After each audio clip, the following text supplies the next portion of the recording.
Qu'attends-tu de ton malfaiteur? Un enseignement de coach Jérônime Hachedo. Nous avons plus souvent tendance à nous réjouir de comment sera puni celui qui nous a fait du tort. Nous le maudissons, implorant même Dieu de lui rendre la monnaie de sa pièce. Nous sommes contents de le voir souffrir et nous nous disons que c'est Dieu qui a pris notre revanche. Parfois, lorsque tarde sa punition, nous en ressentons une certaine frustration, tout comme si notre bonheur dépendait de sa souffrance, de sa punition. Mais que voulons-nous finalement et au juste? La continuité du mal ou son arrêt? La continuité de la souffrance dont nous avons été victimes ou son arrêt? Peu de criminels se repentent à cause de la souffrance, autrement, il n'y aurait pas autant d'anciens criminels dans les prisons. J'ai une fois, dans mon village, vu la population attraper un voleur. C'était un monsieur d'un village voisin. Il était venu voler un mouton alors qu'il boitait sur les 2 jambes et avait une grande plaie encore béante sur la tête. Les villageois s'apprêtaient à le tabasser lorsqu'une dame, une commerçante qui allait donc de village en village pour ses marchandises, commença à crier dans la foule. « Si vous le tapez, il va trépasser et vous risquez de créer une tension entre les 2 villages voisins. Voyez-vous toutes ces plaies sur lui? Il a été volé la semaine dernière seulement un sac d'igname dans le champ d'une dame dans un autre village voisin, et ce sont là les cicatrices laissées par la vindicte populaire de ce village. » Personne ne pouvait imaginer qu'il pourrait même se relever un jour. Mais voilà, à peine boitant, il vient encore pour le vol. Tous ceux qui avaient déjà pris bâton, caillou ou coupe-coupe avaient rebaissé les bras. On amena le voleur chez le chef du village, qui tâcha de le conduire au commissariat, où il a sûrement été puni selon la loi.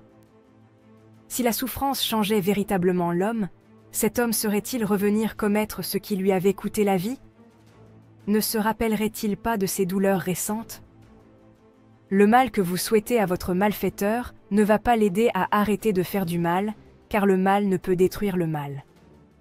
Mais le bien détruit le mal et le substitue par le bien. Nous avons toujours le choix des moyens pour résoudre les conflits, mais nous ne pouvons en choisir les conséquences. Si nous choisissons le mal pour arrêter le mal, nous verrons perpétuer le mal dans notre propre existence, car tout comme l'autre, nous sommes tous une partie du tout infini.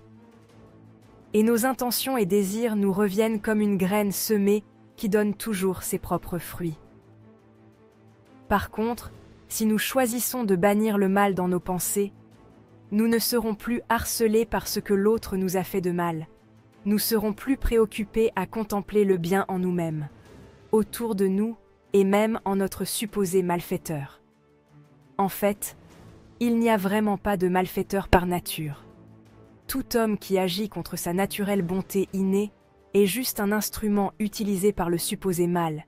Il est tout aussi victime que celui contre qui son mal est dirigé. Si ce n'était pas le cas, comment comprendre que ce monsieur si maté à cause du vol revienne encore voler à peine une semaine après? Il est une malheureuse victime d'une croyance dont il n'arrive pas à se défaire.